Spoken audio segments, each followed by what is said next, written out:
बढ़ते भारत की शान।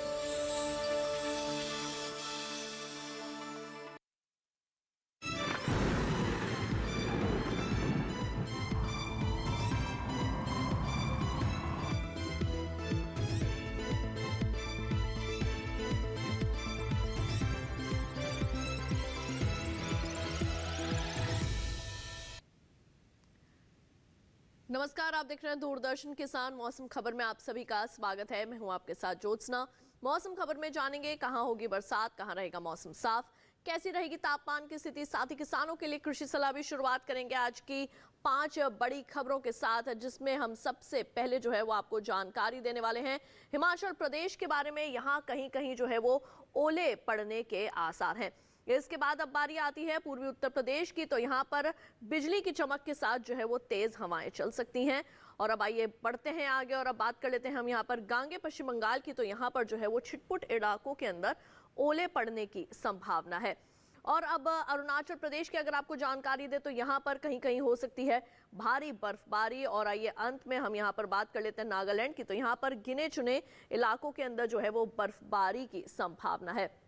और अब आइए आपको दे देते हैं सर्द अपडेट, यानी कि मौसम विभाग द्वारा देश के कौन कौन से ऐसे शहर हैं जहां के लिए चेतावनी जो है वो जारी की गई है, जिसमें सबसे पहले जो है वो हम आपको यहां पर जानकारी देने वाले हैं जिन राज्यों की उनमें शामिल हैं, जिसके बारे में हम आपको बताएंगे कहां नजर रखने की जो है वो जरूरत है। जिसमें हम बात करेंगे यहाँ पर पूर्वी उत्तर प्रदेश की, तो यहाँ पूर्वी उत्तर प्रदेश में जो है वो बिजली की चमक के साथ तेज हवाएं चलने की संभावना है। इसके बाद अगर हम बात करें तमाम पूर्वोत्तर भारत की, तो यहाँ पर पूर्वोत्तर भारत के लगभग सभी राज्यों के अंदर तेज बरसात जो है वो हो सकती है। और इसके साथ ही बिजली की चमक के साथ तेज हवाएं भी जो है वो चल सकती हैं। बारी आती है मौसम पूर्वानुमान के बारे में बताने की, यानी कि अगले 24 से 48 घंटों के दौरान देश भर में कैसा रहने वाला है मौसम का हाल। शुरुआत करेंगे हम यहाँ पर उत्तर पश्चिम भारत के जो पर्वतीय क्षेत्र हैं वहां से, तो यहाँ पर गिलगित लद्दाख जम्मू कश्मीर में जो है कहीं कहीं बरसात हो सकती है। हिमाचल प्रदेश और उत्तराखंड में भी वर्षा की संभावना है। और पूर्वी उत्तर प्रदेश के अंदर भी जो है वो बादल बरस सकते हैं। शेष राज्यों में फिलहाल के लिए बरसात की कोई भी आशंका जताई नहीं जा रही। इसके बाद अब बढ़ते हैं आगे और अब हम यहाँ पर बात कर लेते हैं पूर्वी भारत की, तो पूर्वी भारत के उप हिमालय पश्चिम बंगाल सिक्किम में अनेक जगह जो है वो बरसात हो सकती है। तो वहीं दूसरी ओर बिहार, झारखंड, ओडिशा और गांगे पश्चिम बंगाल में जो है कहीं कहीं वर्षा होने की संभावना है। पूर्वोत्तर भारत के लगभग सभी हिस्सों के अंदर कहें कि अरुणाचल प्रदेश, असम, मेघालय, यहाँ पर भी बरसात हो सकती है। तो वहीं दक्षिण भारत के अंडमान निकोबार द्वीप समूह में वर्षा की संभावना है। तटीय राज्यों की अगर बात करें तो तमिलनाडु, पुडुचेरी और केरल में भी जो है वो कहीं कहीं बरसात के अनुमान लगाए जा रहे हैं।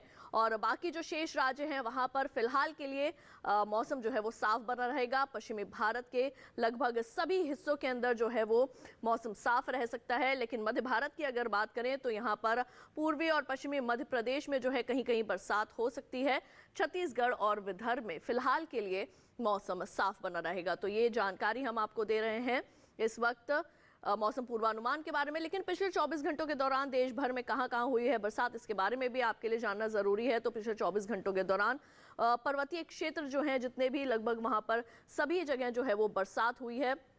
और जो हमारे मैदानी हिस्से हैं यानी कि पंजाब, हरियाणा, चंडीगढ़, राजधानी दिल्ली, राजस्थान और पश्चिमी उत्तर प्रदेश, यहाँ पर भी पिछले 24 घंटों के दौरान जो है वो बादल बरसे हैं। ये हम आपको जानकारी दे रहे हैं मौसम की चाल के बारे में, यानी कि पिछले 24 घंटों के दौरान देश भर में मौसम का हाल कैसा रहा। तो वहीं अगर हम बात करें यहाँ पर पूर्वी भारत की, तो उप हिमालय पश्चिम बंगाल, सिक्किम, बिहार, झारखंड के अंदर जो है पिछले 24 घंटों के दौरान वर्षा हुई। तो गांगे पश्चिम बंगाल में भी बादल बरसे हैं। तो वहीं दूसरी ओर पूर्वोत्तर भारत के अरुणाचल प्रदेश, असम और मेघालय में भी बरसात हुई है। वहीं बात करें हम यहाँ पर अगर मध्य भारत की, तो पश्चिमी मध्य प्रदेश के अंदर जो है पिछले 24 घंटों के दौरान वर्षा देखने को मिली है। और इसके साथ ही मौसम खबर में वक्त हो चला है एक छोटे से ब्रेक का। जल्द लौटेंगे वापस, कहीं मत जाइए, देखते रहिए दूरदर्शन के साथ।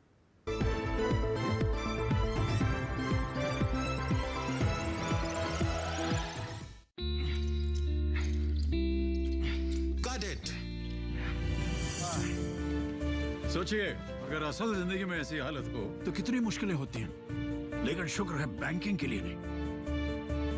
अगर आपकी उम्र 70 साल से अधिक हो, क्या आप दिव्यांग हो, तो बैंक आपको कुछ जरूरी बैंकिंग सुविधाएं घर बैठे बैठे दे सकता है। आरबीआई कहता है जानकार बनिए, सतर्क रहिए।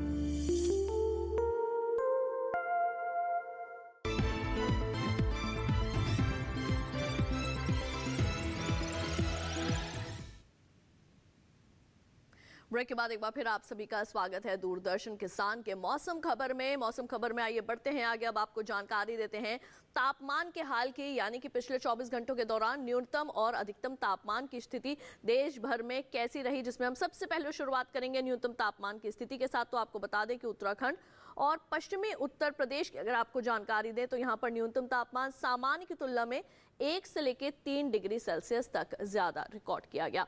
और इसके बाद अब बारी आती है आपको जानकारी देने की पूर्वी उत्तर प्रदेश के बारे में। तो पूर्वी उत्तर प्रदेश के अंदर भी जो है न्यूनतम तापमान सामान्य की तुलना में 3 से लेकर 5 डिग्री सेल्सियस तक अधिक दर्ज किया गया है। और अब आइए बढ़ते हैं आगे और अब हम यहाँ पर रुक कर लेते हैं पूर्वी भारत का। तो पूर्वी भारत के बिहार में भी जो है न्यूनतम तापमान सामान्य की तुलना में 3 से 5 डिग्री सेल्सियस अधिक दर्ज किया गया। तो वहीं पूर्वोत्तर भारत के जो असम, मेघालय, नागालैंड, मणिपुर, मिजोरम और त्रिपुरा है, यहाँ पर भी जो है वो न्यूनतम तापमान सामान्य की तुलना में 3 से लेकर 5 डिग्री सेल्सियस तक अधिक रिकॉर्ड किया गया है। और अब आइए बढ़ते हैं आगे और अब हम यहाँ पर रुक कर लेते हैं पश्चिम भारत का। तो पश्चिम भारत का जो मध्य महाराष्ट्र का इलाका है, यहाँ पर न्यूनतम तापमान सामान्य की तुलना में 1 से लेकर 3 डिग्री सेल्सियस तक अधिक रिकॉर्ड किया गया है। मराठवाड़ा में भी इसी तरीके का न्यूनतम तापमान दर्ज किया गया। और इसके साथ ही आपको बता दें कि देश भर में जो हमारा गुजरात का जो इलाका है, यहाँ पर न्यूनतम तापमान 3 से लेकर 5 डिग्री सेल्सियस तक अधिक आंका गया है। और पूर्वी राजस्थान में भी जो है न्यूनतम तापमान की इसी तरह की स्थिति जो है वो देखने को मिली है, यानी कि न्यूनतम तापमान यहाँ पर भी ज्यादा दर्ज किया गया है। मध्य भारत की आइए आपको जानकारी देते हैं। तो पश्चिमी मध्य प्रदेश के अंदर न्यूनतम तापमान में 5 डिग्री सेल्सियस तक की वृद्धि जो है वो दर्ज की गई है। तो वहीं हमारे देश भर में पंजाब के अमृतसर में सबसे कम न्यूनतम तापमान मैदानी इलाकों में 6.8 डिग्री सेल्सियस रिकॉर्ड किया गया है। और अब आइए बारी आती है आपको अधिकतम तापमान के बारे में जानकारी देने की। तो अधिकतम तापमान की अगर हम आपको जानकारी दें तो जम्मू कश्मीर, लेह लद्दाख और गिलगित में अधिकतम तापमान सामान्य की तुलना में 3 से लेकर 5 डिग्री सेल्सियस तक कम आंका गया है। और अब बढ़ते हैं आगे और इसके साथ ही आपको जानकारी देते हैं हिमाचल प्रदेश के बारे में। तो हिमाचल प्रदेश के अंदर भी जो अधिकतम तापमान है वो सामान्य की तुलना में 1 से लेकर 3 डिग्री सेल्सियस तक कम रिकॉर्ड किया गया है। और अब बारी आती है आपको झारखंड के बारे में जानकारी देने की। तो झारखंड में भी जो है अधिकतम तापमान सामान्य की तुलना में 1 से लेकर 3 डिग्री सेल्सियस तक अधिक मापा गया है। तो वहीं गांगे पश्चिम बंगाल में भी अधिकतम तापमान की इसी तरीके की स्थिति जो है वो देखने को मिली है, यानी कि यहाँ पर भी अधिकतम तापमान 1 से लेकर 3 डिग्री सेल्सियस तक अधिक रिकॉर्ड किया गया है। छत्तीसगढ़ की आइए जानकारी देते हैं। तो यहाँ पर अधिकतम तापमान 3 से लेकर 5 डिग्री सेल्सियस तक ज्यादा दर्ज किया गया है सामान्य की तुलना में। वहीं पूर्वोत्तर भारत की आइए बात कर लेते हैं। तो पूर्वोत्तर भारत के अरुणाचल प्रदेश में जो है अधिकतम तापमान में 1 से 3 डिग्री सेल्सियस तक की कमी आई है। तो असम और मेघालय में भी अधिकतम तापमान सामान्य की तुलना में 1 से लेकर 3 डिग्री सेल्सियस तक कम आंका गया है। हम आपको अधिकतम तापमान के संबंध में दे रहे हैं विशेष जानकारियां। तटीय आंध्र प्रदेश यानी कि दक्षिण भारत की जानकारी दे तो यहाँ पर अधिकतम तापमान सामान्य की तुलना में 1 से लेकर 3 डिग्री सेल्सियस तक ज्यादा रिकॉर्ड किया गया है। तो वहीं रायलसीमा में भी इसी तरीके का तापमान देखने को मिला है। और जो हमारे कर्नाटक के जो भीतरी हिस्से हैं, यहाँ पर भी अधिकतम तापमान में जो है वो 1 से 3 डिग्री सेल्सियस तक की बढ़ोतरी देखने को मिली है। देश भर के में सबसे ज्यादा अधिकतम तापमान रायलसीमा के अनंतपुर में जो है 38.2 डिग्री सेल्सियस रिकॉर्ड किया गया है। और इसके साथ ही मौसम खबर में बढ़ते हैं आगे। अब जानकारी लेते हैं देश के शेष राज्यों के तापमान की स्थिति की।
मौसम खबर में वक्त हो चला है एक और छोटे से ब्रेक का। जल्द लौटेंगे वापस अन्य जानकारियों के साथ।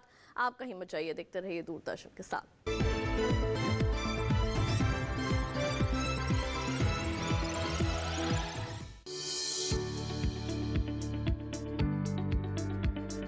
कृषि और पशुपालन है एक दूसरे के पूरक। घर आंगन से लेकर व्यावसायिक फार्म तक, मुर्गी पालन से लेकर रेगिस्तान के जहाज तक। बीमारियों से अब पशुपालक ना हो परेशान। विशेषज्ञ करेंगे आपकी समस्या का समाधान। जुड़िए हमसे, पूछिए अपने सवाल। ईमेल के जरिए भी आप हमारे साथ जुड़ सकते हैं। हमारी ईमेल आईडी है ddkisanapc@gmail.com। हमारे टोल फ्री नंबर हैं 1800-113060 और 1800-113061। देखिए अपना पशु चिकित्सक हर रविवार शाम 6:30 बजे दूरदर्शन किसान चैनल पर।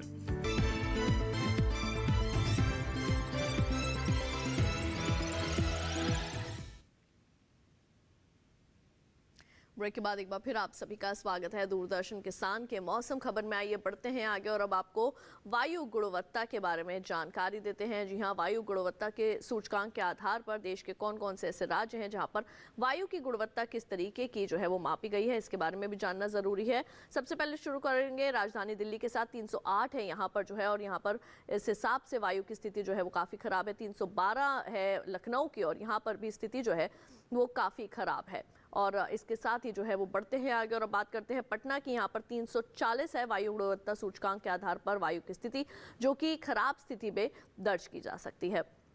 और अब संतोषजनक स्थिति में बेंगलुरु की जो है यहाँ पर वायु है 110। तो इसके साथ ही बढ़ते हैं आगे पुणे की अगर आपको जानकारी दे तो यहाँ पर भी संतोषजनक स्थिति में पुणे की वायु है 103 जो है वायु गुणवत्ता सूचकांक के आधार पर यहाँ पर वायु की स्थिति दर्ज की गई है। हैदराबाद की है 111, ये भी संतोषजनक स्थिति में देखी जा सकती है। और इसके बाद बढ़ते हैं आगे 236 है कोलकाता की, यहाँ पर भी वायु की स्थिति थोड़ी खराब है, यानी कि कह सकते हैं कि यहाँ पर वायु जो है वो प्रदूषित है। 147 है मुंबई की, संतोषजनक स्थिति में इसको दर्ज किया जा सकता है। और अब इसके साथ ही जो है वो बढ़ते हैं आगे और अब आपको जानकारी देते हैं अहमदाबाद की। 89 है यहाँ पर, इसको थोड़ी अच्छी स्थिति में देखा जा सकता है, यानी कि कह सकते हैं कि यहाँ की वायु थोड़ी सी स्वच्छ है। अब आपको जानकारी देते हैं पर्यटन पूर्वानुमान के बारे में, यानी कि देश भर में आप कहाँ जा सकते हैं, वहाँ के मौसम और तापमान का हाल। जम्मू कश्मीर के श्रीनगर से आइए शुरुआत करते हैं। यहाँ पर गुरुवार से लेके रविवार तक इस तरीके का मौसम रहेगा।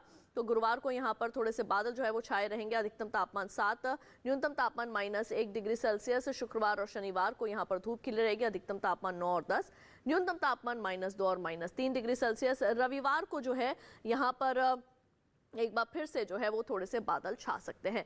और अब आइए बात कर लेते हैं यहाँ पर राजधानी दिल्ली की। तो गुरुवार को यहाँ पर बादल छा सकते हैं। शुक्रवार और शनिवार को यहाँ पर अच्छी खासी धूप खिली रहेगी। रविवार को भी बादल छाए रहेंगे। अधिकतम तापमान की जानकारी दे तो शुरुआत के तीनों दिन रहेंगे 25 डिग्री सेल्सियस, रविवार को हो जाएगा 26 डिग्री सेल्सियस, और न्यूनतम तापमान 11, 10 और 9 डिग्री सेल्सियस दर्ज किया जा सकता है। और इसके साथ ही आइए बढ़ते हैं आगे और रुक कर लेते हैं हमारे अगले शहर का, जो कि है उत्तर प्रदेश का प्रयागराज। तो गुरुवार को यहाँ पर थोड़े बादल छाए रहेंगे। अधिकतम तापमान 30 और न्यूनतम तापमान 17 डिग्री सेल्सियस। शुक्रवार से लेकर रविवार तक यहाँ पर अच्छी खासी धूप जो है वो खिली रहेगी। अधिकतम तापमान 30 डिग्री सेल्सियस, न्यूनतम तापमान 31 डिग्री सेल्सियस। अधिकतम तापमान शुक्रवार को रहेगा 30 डिग्री सेल्सियस, शनिवार और रविवार को हो जाएगा 31 डिग्री सेल्सियस। न्यूनतम तापमान 17, 15 और 16 डिग्री सेल्सियस तक जा सकते हैं। अब बात करते हैं पश्चिम बंगाल के दार्जिलिंग की। तो गुरुवार से लेके शनिवार तक यहाँ पर जो है वो बरसात जो है वो हो सकती है। अधिकतम तापमान 12 डिग्री सेल्सियस, 13 डिग्री सेल्सियस। रविवार को यहाँ पर बादल छाए रहेंगे। अधिकतम तापमान में कोई बदलाव नहीं रहेगा, 13 डिग्री सेल्सियस। न्यूनतम तापमान की अगर बात करें तो गुरुवार से शनिवार तक यहाँ पर न्यूनतम तापमान रहेगा 7 डिग्री सेल्सियस, और रविवार को 1 डिग्री की गिरावट के साथ हो जाएगा 6 डिग्री सेल्सियस। और अब बढ़ते हैं आगे, नागालैंड के कोहिमा की अगर आपको जानकारी दे तो गुरुवार से लेकर शुक्रवार तक यहाँ पर जो है वो बरसात हो सकती है। शनिवार और रविवार को यहाँ पर थोड़े से बादल जो है वो छा सकते हैं। अधिकतम तापमान 16 डिग्री सेल्सियस। शुक्रवार से लेकर रविवार तक अधिकतम तापमान में कोई बदलाव नहीं, एक जैसे रहेंगे यानी कि 15 डिग्री सेल्सियस। न्यूनतम तापमान पर नजर डालें, गुरुवार से शनिवार तक एक जैसे यानी कि 8 डिग्री सेल्सियस, और रविवार को 1 डिग्री की गिरावट के साथ हो जाएगा 7 डिग्री सेल्सियस। आंध्र प्रदेश के विजयवाड़ा की अगर आपको जानकारी दे तो गुरुवार और शुक्रवार को यहाँ पर थोड़ी सी धुंध जो है वो छा सकती है। शनिवार को यहाँ पर बादल छा सकते हैं, रविवार को यहाँ पर बरसात हो सकती है। अधिकतम तापमान 34 डिग्री सेल्सियस रहेगा गुरुवार और शुक्रवार को, और शनिवार और रविवार को 1 डिग्री की बढ़त के साथ दर्ज हो जाएगा 35 डिग्री सेल्सियस। न्यूनतम तापमान की जानकारी दे तो गुरुवार और शुक्रवार को रहेगा 21 डिग्री सेल्सियस, शनिवार और रविवार को हो जाएगा 22 डिग्री सेल्सियस। दक्षिण भारत के केरल के कुट्टायम का ये रुख करते हैं। आप जैसे कि देख सकते हैं आगे आने वाले चारों ही दिन यहाँ पर मौसम सुहावना रहेगा, यानी कि यहाँ पर धूप खिली रहेगी। अधिकतम तापमान में किसी तरीके का कोई फेरबदल नहीं होगा, कोई बदलाव नहीं रहेगा। चारों ही दिन 36 डिग्री सेल्सियस। न्यूनतम तापमान में भी किसी तरीके का कोई बदलाव नहीं, चारों ही दिन रहेगा यहाँ पर न्यूनतम तापमान 25 डिग्री सेल्सियस। तो अगर आपको टाइम का रुख करें तो आपको यहाँ पर सुहावना मौसम मिलेगा। महाराष्ट्र के महाबलेश्वर की अगर बात करें तो गुरुवार से लेकर शनिवार तक यहाँ पर अच्छी खासी धूप खिली रहेगी। रविवार को यहाँ पर थोड़ा मौसम बदल सकता है, यानी कि थोड़े से बादल छा सकते हैं। अधिकतम तापमान पर अगर नजर डालें तो गुरुवार को होगा 26 डिग्री सेल्सियस, शुक्रवार को 25 डिग्री सेल्सियस, शनिवार को 27 और रविवार को 28 डिग्री सेल्सियस। न्यूनतम तापमान 13 डिग्री सेल्सियस गुरुवार और शुक्रवार को रहेगा, शनिवार और रविवार को 14 और 15 डिग्री सेल्सियस। मध्य प्रदेश के खजुराहो का आइए रुख कर लेते हैं। गुरुवार को यहाँ पर बादल छा सकते हैं, शुक्रवार से लेकर रविवार तक यहाँ पर धुंध छा सकती है। अधिकतम तापमान 31 डिग्री सेल्सियस, 29 और शनिवार रविवार को हो जाएगा 27 डिग्री सेल्सियस। न्यूनतम तापमान 14, 11 और शनिवार रविवार को एक जैसे बने रहेंगे, यानी कि हो जाएगा 10 डिग्री सेल्सियस। हम आपको जानकारी दे रहे हैं पर्यटन पूर्वानुमान की, यानी कि देश भर में आप कहां जा सकते हैं, वहां के मौसम और तापमान का हाल। राजस्थान का जोधपुर, आइए यहां का रुख कर लेते हैं। गुरुवार से लेकर शनिवार तक यहां पर जो है वो धूप खिली रहेगी अच्छी खासी। रविवार को यहां पर थोड़े से बादल जो है वो छा सकते हैं।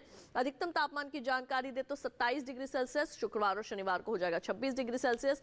रविवार को एक बार फिर से हो सकता है 27 डिग्री सेल्सियस। न्यूनतम तापमान की अगर जानकारी दे तो 12, 11, 10 और रविवार को एक बार फिर से हो जाएगा 11 डिग्री सेल्सियस। तो ये तो बात थी पर्यटन पूर्वानुमान की। बढ़ते हैं आगे और अब बात कर लेते हैं यहाँ पर खेती किसानी की। किसान भाइयों बहनों, जैसे कि आप सभी जानते हैं कि कृषि वैज्ञानिकों की सलाह पर आधारित अगर आप खेती किसानी करेंगे तो निश्चित तौर पर आपको अपनी फसलों की अच्छी पैदावार हासिल करने में मदद मिलेगी। तो आज हमारे ओडिशा और पश्चिम बंगाल के किसानों के लिए क्या है कृषि वैज्ञानिकों की सलाह, जानते हैं इस खास रिपोर्ट में। उड़ीसा में धान की रोपाई करें। धान के खेत में हल्की सिंचाई कर सकते हैं। यहाँ मूंगफली के खेत में निराई करते रहें, साथ ही मूंग की बुवाई करें। वहीं किसान उड़द की बुवाई भी कर सकते हैं। यहीं गन्ने की रोपाई का समय उपयुक्त है। गन्ने के खेत में सिंचाई कर ले। इसके अलावा टमाटर की तुड़ाई कर सकते हैं। टमाटर के खेत में सिंचाई कर ले। किसान फूल गोभी की कटाई करें। इसी तरह पत्ता गोभी की कटाई भी कर सकते हैं। उड़ीसा में प्याज के खेत में निराई और गुड़ाई कर लें। वहाँ ब्रोकली की बुआई करें। किसान ब्रोकली के खेत में सिंचाई करते रहें। पश्चिम बंगाल में धान की रोपाई करें। किसान मक्के के खेत में निराई कर लें। मक्के की रोपाई करते रहें, साथ ही सरसों के खेत में सिंचाई करें। अभी बैंगन के खेत में सिंचाई कर सकते हैं। यहाँ लाल मिर्च के खेत से पानी की निकासी की उचित व्यवस्था करें। इसके अलावा नारियल के खेत में पर्याप्त नमी बनाए रखें। पश्चिम बंगाल में आलू के खेत में गुड़ाई कर लें। किसान हल्दी के खेत में निराई कर सकते हैं। हल्दी के खेत से जल निकासी का सही प्रबंध करते रहें। इस समय गेहूं में कीट लगने की आशंका बनी हुई है। ऐसे में कृषि विशेषज्ञों की सलाह से गेहूं में कीटों से बचाव के लिए कीटनाशक का छिड़काव कर लें। तो अभी आपने जाना कि हमारे पश्चिम बंगाल और ओडिशा के किसानों के लिए क्या है कृषि वैज्ञानिकों की सलाह।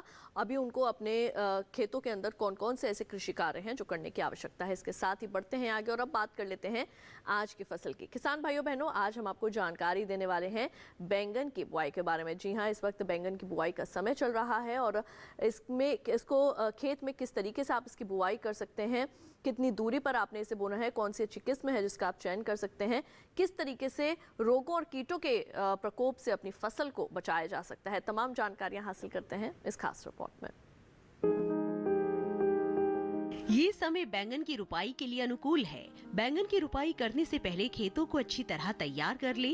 रुपाई करते समय पौध से पौध की दूरी 60 सेंटीमीटर और पंक्ति से पंक्ति की दूरी 60 से 75 सेंटीमीटर रखें। किसान बैंगन की कई किस्मों की रुपाई इस समय कर सकते हैं, जैसे पूसा श्यामला। बैंगन की ये किस्में लंबे आकार की होती है। इस किस्म की बुआई पंजाब, उत्तर प्रदेश, बिहार और झारखंड में कर सकते हैं। इस किस्म की 1 हेक्टेयर में 390 क्विंटल पैदावार ले सकते हैं। इसकी शाखाएं सीधी होती है और पौधा कांटा रहित होता है। पूसा पर्पल क्लस्टर की रुपाई भी की जा सकती है। ये किस्म उत्तरी भारत के मैदानी और पर्वतीय इलाकों के लिए अच्छी होती है। 1 हेक्टेयर में 200 क्विंटल पैदावार ली जा सकती है। इसकी लंबाई 10 से 12 सेंटीमीटर होती है। इसका रंग गहरा बैंगनी होता है। इसके अलावा पूसा अंकुर की रुपाई की जा सकती है। इस किस्म का आकार गोल होता है। पूसा अंकुर राजस्थान, गुजरात, हरियाणा, दिल्ली, मध्य प्रदेश और महाराष्ट्र में लगाने के लिए काफी अच्छी है। 1 हेक्टेयर में 350 क्विंटल फसल ली जा सकती है। पूसा उत्तम भी लगा सकते हैं। इसका आकार भी गोल होता है। बैंगन की इस किस्म की रुपाई पंजाब, उत्तर प्रदेश, बिहार और दिल्ली में की जा सकती है। रुपाई के तुरंत बाद पहली सिंचाई करें। बैंगन की फसल में तना और फल भेदक कीटों के हमले का खतरा बना रहता है। इससे बचाव के लिए किसान विशेषज्ञों की सलाह पर उचित दवाओं का छिड़काव करे। तो किसान भाइयों बहनों, अभी आपने बैंगन फसल से संबंधित तमाम जानकारियां हासिल की। इसके साथ ही हम उम्मीद करेंगे कि आज के मौसम खबर में जो भी जानकारियां आपको मिली हैं वो आपके ज़रूर काम आएंगी। अगर आप मौसम खबर को दोबारा से देखना चाहते हैं तो टीवी स्क्रीन पर दिखाए जा रहे इस QR कोड को स्कैन कीजिए। इससे सीधे आप हमारे YouTube चैनल पर चले जाएंगे। वहाँ जाकर भी आप एक बार फिर से ले सकते हैं मौसम का हाल मौसम खबर के साथ।